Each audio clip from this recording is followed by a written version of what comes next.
NISHA LEHMANN is a solutions architect by day, and by night she is a staunch advocate for better mental health. She and her team has developed an app that supports online peer-led support groups for those suffering from debilitating mental health issues and wants to connect with others like themselves for moral support, advice, and the ability to talk privately about their mental well-being.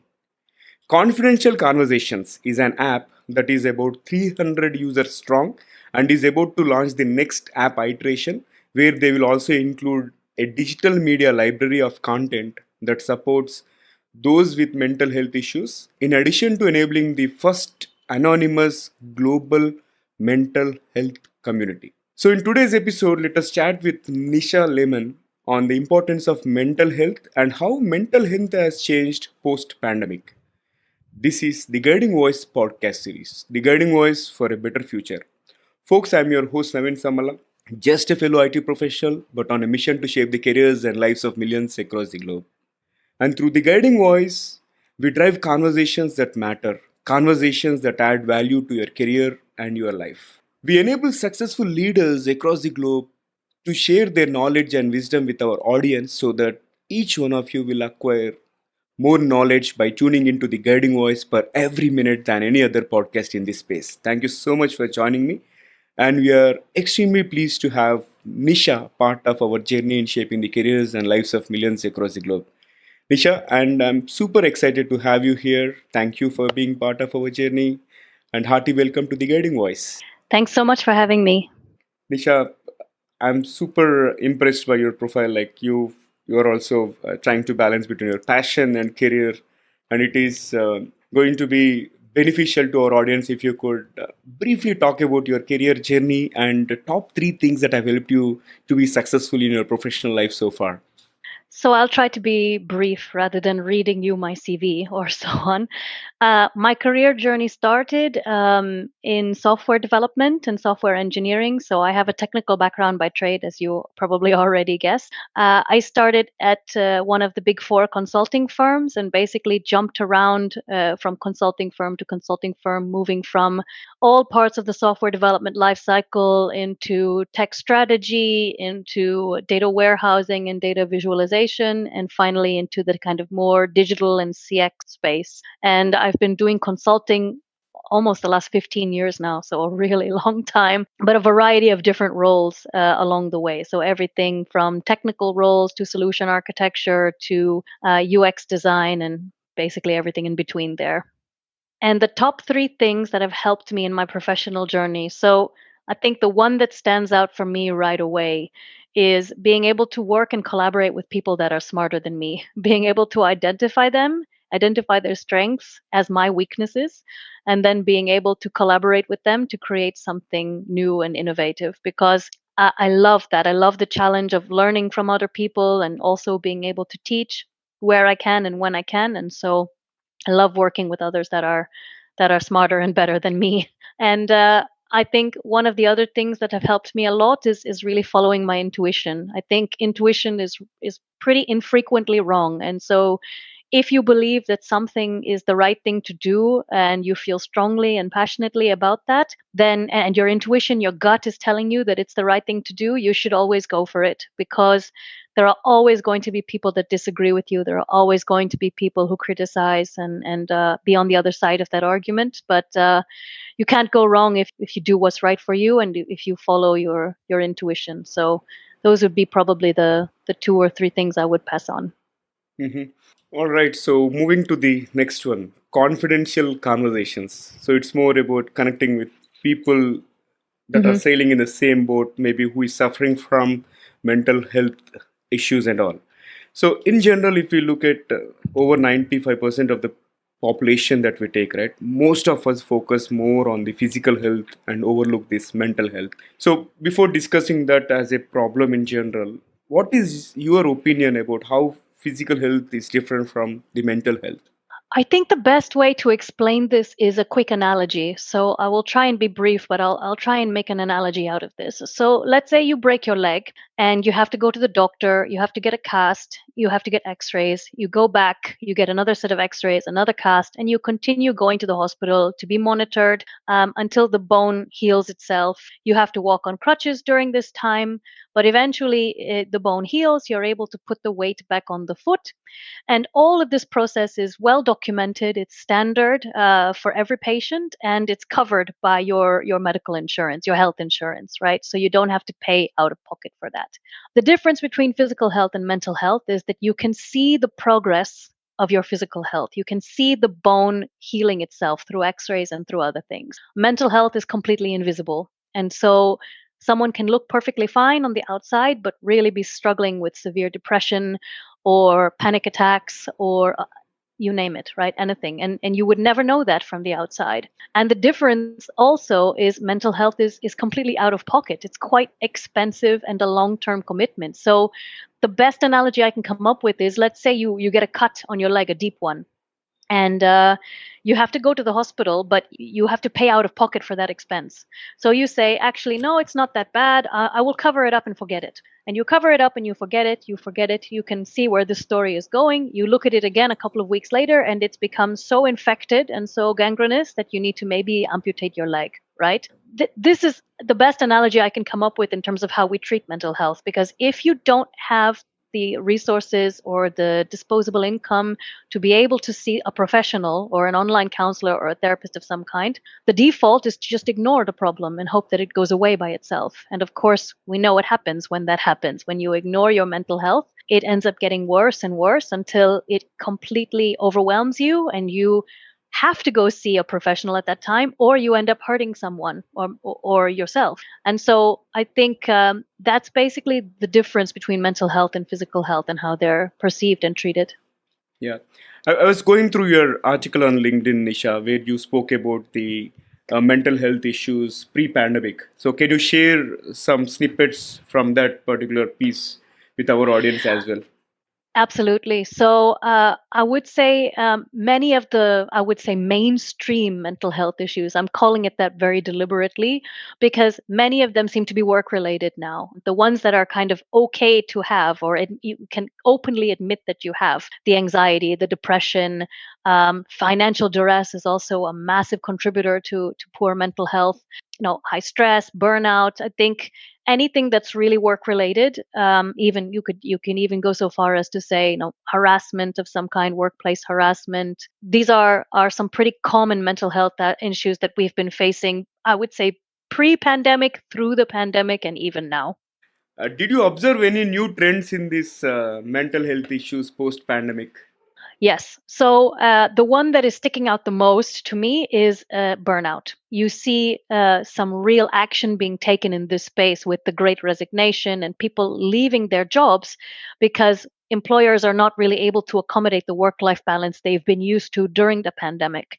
And so you see people basically not tolerating that and prioritizing their mental health to be able to say, no, I'm willing to work somewhere else. I'm willing to accept less money if it means I have a healthy work life balance. I can turn off my computer, I can live my life, and I can come back to my work in the morning. And so burnout is the one that's had the most obvious ramifications. The other, I mean, there are definitely more, but the one that stands out, the couple of that stands out to me is grief. To be sure, that's one I think that that has touched us all personally, because we've all either lost someone in the pandemic or know someone who has lost someone in the pandemic. It's not. I mean, we've had over what 350,000 deaths or more. It's not a small number, and so people deal with grief and loss in their own way. There's no one way, the right way to deal with the loss of someone you love. That's definitely been something that's exploded during and after the pandemic. And issues stem by technology, right? Being more addicted to social media, being more addicted to your screens, being more addicted to maybe your mobile phone. Issues stemmed by isolation as well, no online gaming or gambling, and more substance abuse related issues too. So there have been quite a few trends and mental health issues that we've seen proliferate post pandemic. And maybe binge watching on the OTT platforms Yes, this too, absolutely.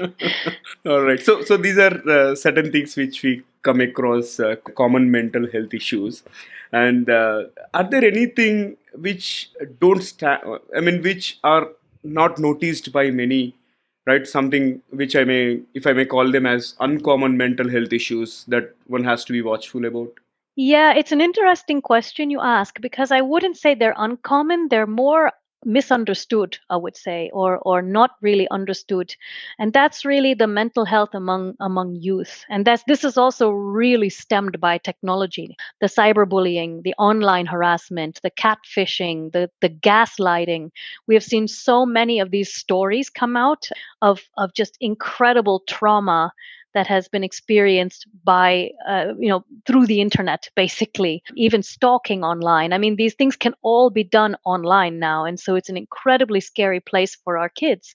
And so we really need to be cognizant of how we are dealing with mental health among, I would say, the Gen Z and younger, the next generations, even maybe some of the Gen Y, because I mean, I'm a bit older, so these issues are maybe less relevant for me personally, but certainly for my children and for the next generation that's coming. These are mental health issues that are not going away, and how we talk about them, how we explain the pitfalls to our children, and again, having these communities, these support groups where your kids can go and talk to someone who understands them, because parents are not going to necessarily understand what it means to be cyberbullied or what it means to experience LGBTQ issues or something like that. But if they have this app on their phone, then certainly you can rest assured that they're talking to someone. They're talking to someone else that understands them, that has been through it too. And so again, I think it's an incredibly important facet that doesn't really have a clear answer yet on how we move forward. All right. So I'm really curious in terms of what motivated you to start these confidential conversations, and did you undergo any mental health issues by yourself? If so, what they are, and are you trying to solve a problem for yourself and for the world? Yes, so this is a great question. Thank you for asking, because in actually looking at this question, it made me trace my professional career and the parallels of my mental health journey, which is really like there's a very concrete correlation between the two. I started my career, like I said, working in the big four consulting firms, which is sustainable to a point. But at some point, I also burned out. I experienced incredibly high stress and I burned out. I also experienced gender bias at work for sure, because I was working in a predominantly male driven space. The tech space at that time was predominantly male, and I was one of the only women on the team. So, of course, there's going to be some issues that come along with this as well. And so, yeah, I experienced burnout and I had to take a step back and I had to take a pause and I had to leave the consulting space in order to kind of reevaluate my career, where I wanted to go. And I started then at a nonprofit organization, which not a nonprofit, a startup organization, sorry, which I would highly recommend, because startups are so dynamic and you get to use so many of your different skills in any given day. But yeah, this was a wonderful career transition, and it was a great move for me. But then I had my first child, and then I had to again take a pause from my career. And having a child comes with its own set of mental health issues, not for everyone, maybe, but certainly for me.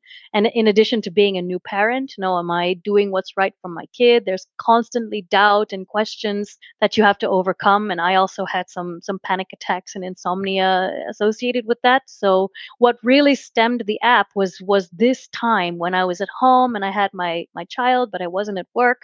And I was trying to find affordable outlets to be able to talk to other people about what I was feeling and what I was experiencing, but do it anonymously, do it in a way that I was protected. And I searched for a solution for a really long time, maybe close to 5 or 6 months. I searched for something, and there are some comparable solutions, but they don't anonymize you. They're associated to social media profile, or they're associated to some PII data about you, which I found really invasive. I don't want to have to put up a bio to talk about what I'm feeling in this moment. I should just be able to connect with other people, regardless of their male, female, transgender, whatever, whoever they are, whatever they are. If they're experiencing the same thing I am, that's all I care about.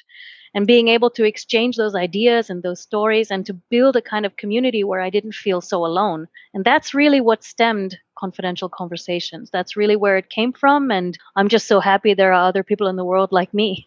Absolutely. Like there are many people who can support for the cause, right? In fact, at TGV we picked up the theme of LGBTQ for this year, and in future definitely we are going to pick up mental health issue as one other supporting theme, and definitely count on us for whatever kind of campaigning you need, and we would be there. All right. Fantastic.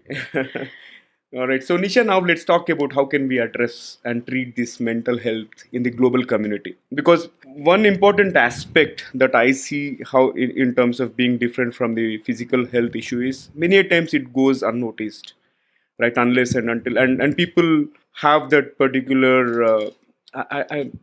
People are reluctant to talk about. Okay, I'm suffering from this particular thing, right? Maybe I don't know what is happening with my mental health issue, and they never open up, right? So, what? How do we really deal with this kind of situation? So the best and most ideal, like pie in the sky, if I had the world to rewrite all over again, we would address mental health exactly the same way we do physical health, where it's completely covered by your insurance for however long you see a therapist. You can go, you can talk about whatever is on your mind with a therapist for as long as you need to in order to address the issue.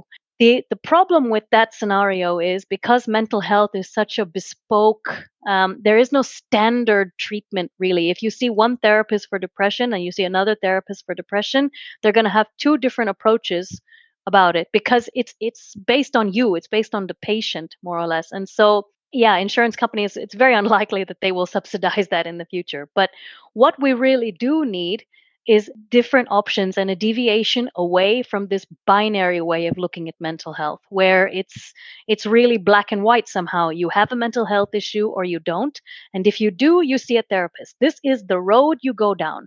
And if you can't afford that for whatever reason, or you don't want to see a therapist, or it's not right for you, whatever the reason is that you don't want to see a therapist, the only alternative for you is to ignore the problem and hope that it goes away by itself.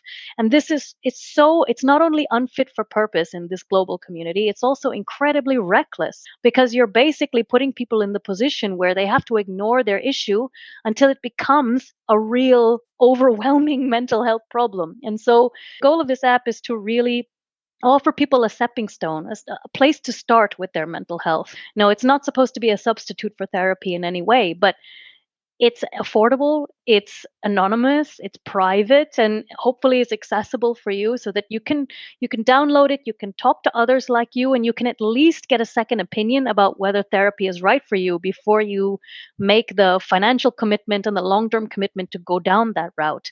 Because it seems like quite a leap to go from I think I might have a problem to I need professional help.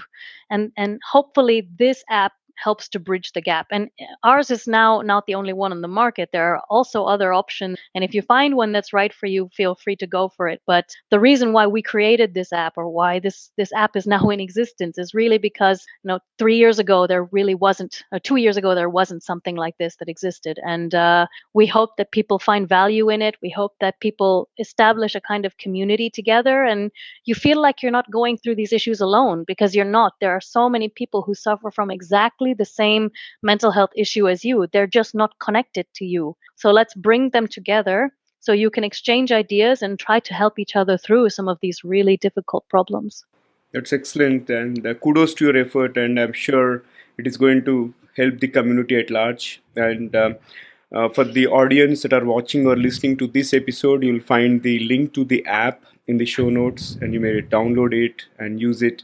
Or in case if you want, you can share it with those who are in the need of some mental health support. Right.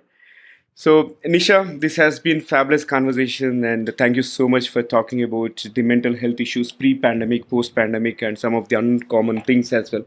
But let's add some spice to the episode. If you're okay, I'm going to kick off a quick rapid round. Let's do it.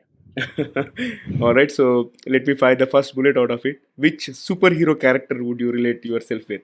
Ooh, the one I like the most is any of them that are invisible. So Invisible Woman, Ghost, Invisible Man. I think that's one too. Any superhero that can make themselves invisible. Invisible. All right, great. And moving to the next one, what is the best piece of advice that you have received so far? be patient and don't be afraid to fail. Wonderful. And I think tech really lends itself to that, right? You have to be able to fail and get up and try again, and fail and again, get up and try again. So don't be afraid of failure. It's going to happen, but embrace it and try to learn from it and continue forward. Okay, moving to the next one. What is one word that you hate to listen? No. I don't like this word. I wish we could get rid of it in the dictionary. Same Don't with like me. it. It just connotates this rejection, like you're not good enough or you didn't do enough, or somehow it's a reflection on you when Right. people tell you no, and I just find it so offensive. So Yeah, no. ditto. But over a period of time, we started living with it, and we hosted a sales coach on this podcast, and she said, "No stands for next opportunity. Be ready for the next opportunity." Oh, that's great. I like that. Uh, okay, let me move to my next question. Can you describe a funniest moment in your life? This is the rapid fire question really struggled with the most to answer, because I've been very fortunate. I've had a lot of joyful moments, mostly with friends and a glass of wine. I've been very lucky in that respect. I really am a sucker for bad jokes and puns. So I would say one recurring funny moment for me is when I tell my colleagues or my friends a bad joke, or like one of those corny jokes, and you see them make the eye roll, or you see them make this look like, oh, that's her, and then that makes me laugh. That their reaction always makes me laugh. So they're just like slightly amused, but of course the joke is not funny, but for me it's hilarious. So I laugh a lot with that. I get it. All right, so last one for the rapid fire. What is one fantasy gadget that you like to see or invent yourself? I hope it's not a fantasy. I hope somebody takes this idea and does it, because I would love to have some kind of apparatus that allows you to see 360, that isn't so creepy that it turns your head completely around like one of those, creepy dolls, but allows you to see behind you. So obviously from a metaphorical sense, you can see where you've been, and then you can see where you're going. But even in just a literal sense, right? If you can see what's behind you, you can see danger approaching. You can see if you're about to be mugged, or you can see if there's someone coming behind you, and you can react faster. So if someone could invent something where you have the capability of seeing 360 degrees without turning your head fully around, I would be fully happy to support that. And you'd be happy to invest in that as well, right? Absolutely. Yes. I would happily invest in that. Yes. So guys, here is an opportunity. We have the VC ready as well as the idea. All right. So great rapid fire. And with that, let's flip back to the mainstream, Nisha. And before I let you go, one final question for today's conversation. What will be your one piece of advice to those aspiring to make big in their careers or lives? You can pick either of them. I mean, it's probably going to sound a bit rudimentary, but if I had to give one piece of advice on this, it would be defining what making it big means to you. So, I mean, I know in launching this app, the goal was never to get like a million users, or to get funding from the VCs of $3 million or something like that. It's not about monetary gain or even the number of users. It's about doing something impactful, something that I personally needed, to be sure, but also that other people need. I mean, there is a clear need for something like this now that we know that. And setting realistic goals that are personally fulfilling for you, setting realistic goals that help you get to what success actually means for you. And so I think following societal definitions of success is really a road to disaster, because they may not. I mean, if you fall short of that, then you're going to feel like a failure. But if you set goals for you, like, I just want to help as many people as possible, then that's quite an attainable goal, because you're putting something in the world that is meant to help people. And hopefully by getting the word out, you're doing something positive in the community, and something positive for others that really need it. So I would say that's probably the piece of advice I would pass on. Such a valuable and powerful advice, and I completely echo with you. The societal definition of success is different. It's all about making a difference in somebody's lives. I resonate with you completely. And thank you so much, Nisha, for joining us and sharing valuable information about mental health issues. And really appreciate all your insights and appreciate you taking time to be part of our journey. And thank you so much. You're very welcome. Thanks so much for having me. It was great. All right, so folks, before we move into the trivia section, here is a request to you. In case if you haven't subscribed to us, please subscribe from the app where you have tuned in from. Also, if you have loved this conversation and found it useful, request you to share with at least three of your friends or colleagues who can benefit from the guiding voice. All right, now let's hop into the trivia segment of today's episode.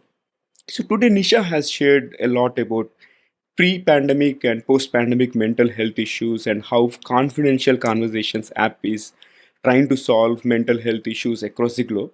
I would like to share a few statistics around the mental health issues which you may have not come across so far. So here comes the first one. What it, as per a prominent consulting based article, we found out that half of all mental illnesses show early signs before a person turns 14-year old, and three-fourths of the mental illnesses begin before age 24. And next fact is that more than 1 in 4 adults living with serious mental illnesses also struggles with substance abuse.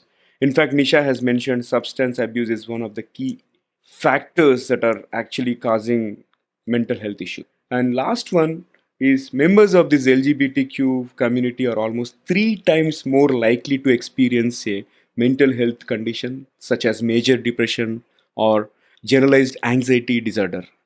Right? So this sounds scary, and in fact, these are the top 3 things that I would like to share. But there are many other things which we may have been overlooking and all. So definitely, it's a time for us just to do an introspection to see if our physical well-being and mental well-being are intact. So both of them are equally important.